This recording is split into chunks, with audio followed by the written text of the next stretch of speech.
আসসালামু আলাইকুম, আশা করি আপনারা সকলেই ভালো আছেন। আজকে আমাদের এখানে বৃষ্টি নেই, তো আজকে কাজ হবে।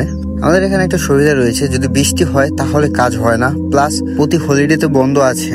আর বলতে পারেন বাংলাদেশের মানুষগুলো যেরকম সরকারি চাকরি করে, আমাদের সেম সরকারি চাকরির মতো কাজ, যার যার ইচ্ছে স্বাধীন মতো কাজ করতেছে।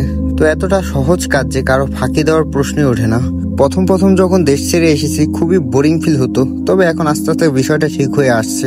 সেই ছোটবেলা থেকে ভেবে আসছিলাম কখনো প্রবাসে পা রাখবো না, তবে মানুষ তো আর ভাগ্যের সাথে পারে না, তাই ভাগ্যই প্রবাসে মানুষকে নিয়ে আসে। তবে আমি ছোটবেলা থেকে যেটা করার চেষ্টা করেছি, আল্লাহ যদি সহায় থাকে একদিন করে দেখানোর চেষ্টা করব। মানুষ ভাবে আমি পারবো না, কিন্তু আমি জানি আমার রব আছেন, আমি করব, ইনশাল্লাহ করব। কারণ আমি জানি যার সাথে আল্লাহ আছেন তাকে কেউ থামাতে পারে না। মানুষ বলবে তুই পারবি না, তুই কিছু না, আমি জানি সবসময় আল্লাহ আমার পাশে আছেন। তো আমি যদি নাও পারি, আমার আল্লাহ তো সবকিছু পারে।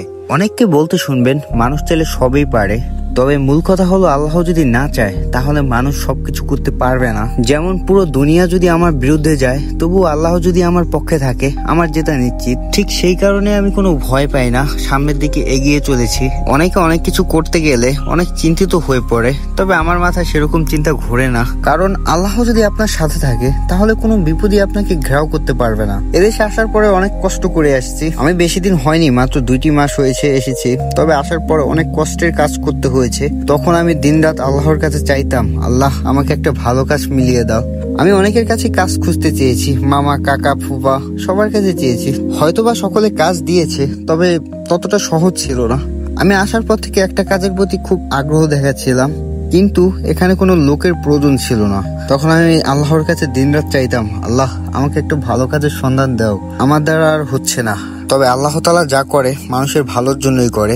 তখন আমি পরিশ্রমের কাজ করে আসছি, এখন হয়তোবা আমার কম পরিশ্রমের কামটা খুব সহজ মনে হচ্ছে।